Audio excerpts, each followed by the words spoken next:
Bismillahirrahmanirrahim. Alhamdulillah, wa salatu wa salam ala rasulillah. Assalamu alaikum wa rahmatullahi wa barakatuh. Mes chers frères et sœurs, bienvenue dans cette nouvelle vidéo Follow Me for Hijra. Nous sommes à 1300 km d'altitude au sommet de la montagne Jabal Hafid. Donc cette montagne qui est sur la frontière de Oman, sur à peu près 17 km à Al-Ain, donc dans la province de Abu Dhabi. Je suis en présence de Abou Salim, donc Muhajir, fraîchement installé avec sa famille. Donc il vit à Sharjah actuellement. Donc il va nous livrer un peu de son expérience, son installation, surtout la préparation de sa hijra et les difficultés qu'il a rencontrées pendant cette période, et ainsi que ses projets, ses projections aux Émirats en tant que muhajir. Salam alaikum Abou Salim, j'espère que tu vas bien, alhamdulillah. Est-ce que tu peux te présenter et aussi nous faire un petit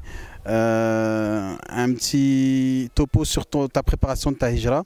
Combien de temps ça t'a pris de préparer ton départ et comment tu t'y es pris et au final pour être là, Inch'Allah? Wa alaykum assalam wa rahmatullahi wa barakatuh. Alors moi je suis aux Émirats depuis maintenant à peu près 5 mois. Je suis à Sharqa, ça se situe entre Dubaï et Ajman. Et je suis en compagnie de ma famille, avec mon épouse et mes enfants. Donc j'ai mis à peu près 6 mois à 7 mois, voire plus, pour la préparation de ma hijra. Je me suis renseigné au préalable de tous les prix, toutes les modalités à savoir avant de s'installer, c'est-à-dire les tarifs, l'iqama, le prix de l'appartement ainsi que le prix de la vie au quotidien. Et alhamdulillah, j'ai pu avoir des réponses. Après cela, je suis venu, après ma préparation bien sûr, en France. J'ai pu économiser de l'argent par la grâce d'Allah. Et alhamdulillah, je suis venu par la suite m'installer aux Émirats. Les débuts étaient un peu compliqués car j'ai pas pu m'en sortir un peu seul, c'est-à-dire au niveau des démarches administratives, car j'ai un peu de lacunes, excusez-moi, j'ai un peu de lacunes dans la langue anglaise et aussi dans l'arabe, dans la langue arabe, et c'est ce qui m'a un peu freiné, ce qui m'a un peu bloqué, mais alhamdulillah, Allah Azza wa Jalla m'a facilité, donc voilà. D'accord, mashallah. Et tu as dit que tu as pris 7 mois pour te préparer. Est-ce que tu étais venu au préalable aux Émirats? Est-ce que tu connaissais déjà? Non, mais effectivement, j'étais venu aux Émirats il y a de cela 2 ans, il me semble. Non, voilà, j'ai oublié. Il y a de cela 2 ans.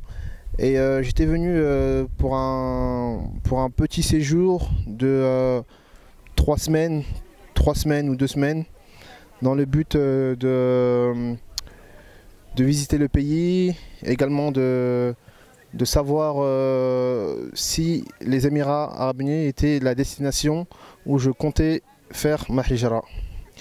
Et il y a pas mal de points qui m'ont plu aux Émirats, comme les grands points qui sont la sécurité, car c'est un pays où il y a vraiment énormément de sécurité, le dîn bien sûr, et également l'enseignement. Il y a pas mal de markaz, enseignement pour les enfants, pour les épouses. On peut trouver tout ça aux Émirats. Et qu'est-ce qui a été l'élément déclencheur? Est-ce que qui t'a donné vraiment envie de partir? Est-ce qu'il y a eu quelque chose? Est-ce que, je sais pas, tu as eu une offre d'emploi, ou est-ce que c'est dû à autre chose? Par exemple en France, il y en a qui disent j'ai dû partir parce que je me sentais plus à l'aise en France, et donc je sentais cette urgence de partir. Qu'est-ce qui a été l'élément déclencheur vraiment pour que tu puisses vraiment prendre la décision et partir? Bah, en réalité, j'ai pas forcément eu d'élément déclencheur en particulier. Hein. J'ai pas eu un élément déclencheur en particulier. C'est juste que j'avais le projet de faire la hijra et ça me tenait vraiment à cœur. Et alhamdoulilah, j'avais les moyens. Donc je me suis dit c'est le moment de faire ma hijra et de pas trop tarder à faire la hijra. Voilà. Et j'étais beaucoup dans les. Je voulais vraiment repousser souvent ma hijra et en fait je me suis dit que si j'ai les moyens et que j'ai la capacité physique qu'Allah Azza wa Jal me facilite, bah, autant ne pas perdre de temps. Calculer le coût financier de la France et le coût financier des Émirats au préalable avant de venir et j'ai vu que le coût était à peu près similaire. Donc je me suis dit si je peux aller aux Émirats et que le coût de la vie est à peu près similaire et qu'alhamdulillah je peux m'en sortir, bah bismillah. Masha'Allah, barakallahu fik Abou Salim. Et quels sont tes projets professionnels ici? Et est-ce que tu te vois vivre toute ta vie aux Émirats? Ou est-ce que tu as un plan B parce que pour un retour vers ton pays natal, ou vraiment tu n'as pas pensé, tu n'as pas songé à cette question? Alors pour revenir à la première question que vous m'avez posée, mon projet professionnel aux Émirats, c'est dans la restauration. Car aux Émirats, alhamdoulilah, il y a beaucoup de portes qui sont ouvertes. Il suffit juste d'être ambitieux, d'avoir la tête sur les épaules, entre parenthèses, de placer sa confiance en Allah Azza wa Jal et faire les causes de la meilleure des façons. Et après, alhamdoulilah, Allah Azza wa Jal, il facilite. Concernant mon projet professionnel, c'était comme je viens de le dire, c'est dans la restauration. Et concernant le fait de continuer ma hijra aux Émirats, alors moi je suis aux Émirats, je compte pas rester définitivement aux Émirats. Voilà, je compte finir, Inch'Allah, si Allah me facilite, finir ma hijra dans mon pays natal. Voilà. Voilà, et donc tu es de la Guinée, tu m'as fait comprendre, donc tu es de la Guinée. Et pourquoi n'es-tu pas parti directement en Guinée alors? Et pourquoi avoir choisi de faire hijra dans un pays où tu penses ne pas rester tout le temps? Alors pourquoi je suis venu directement aux Émirats et pas en Guinée? Car aux Émirats, comme j'ai pu le dire tout à l'heure, c'est qu'aux Émirats on retrouve la sécurité, on retrouve l'enseignement pour les enfants et au niveau du dîn aussi. Et la Guinée, c'est un peu plus compliqué, un peu plus complexe à ce niveau-là. Il n'y a pas forcément la sécurité pour les familles, les enfants et tout. Et il faut quand même un certain budget pour les pays africains, quoi. Il faut plus avoir sa propre maison, rentrer chez soi et ne pas rentrer chez ses parents. Voilà. Je pense que pour ceux qui sont de l'Afrique de l'Ouest, ou peu importe de toute l'Afrique, je pense qu'ils se retrouveront un peu dans ma parole. Barakallahu fik Abou Salim.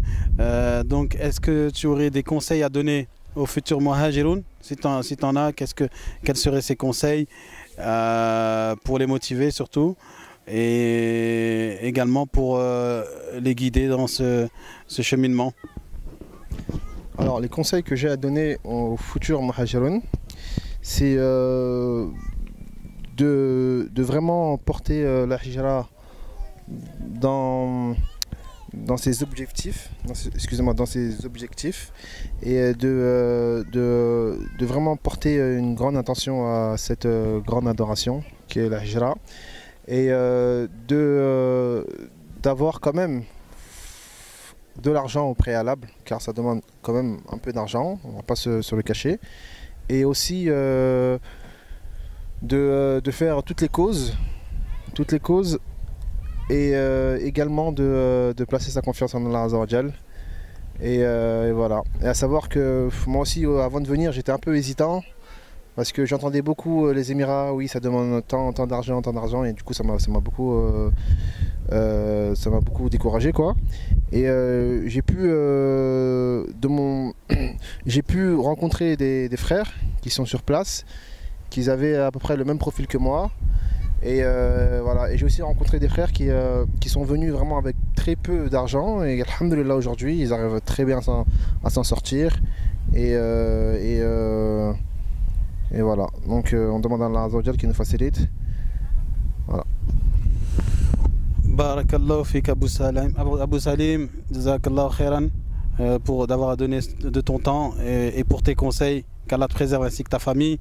Merci à vous à tous d'avoir été à l'écoute et on vous dit à une prochaine vidéo. Follow me for Hijra. Assalamu alaikum wa rahmatullahi wa barakatuh.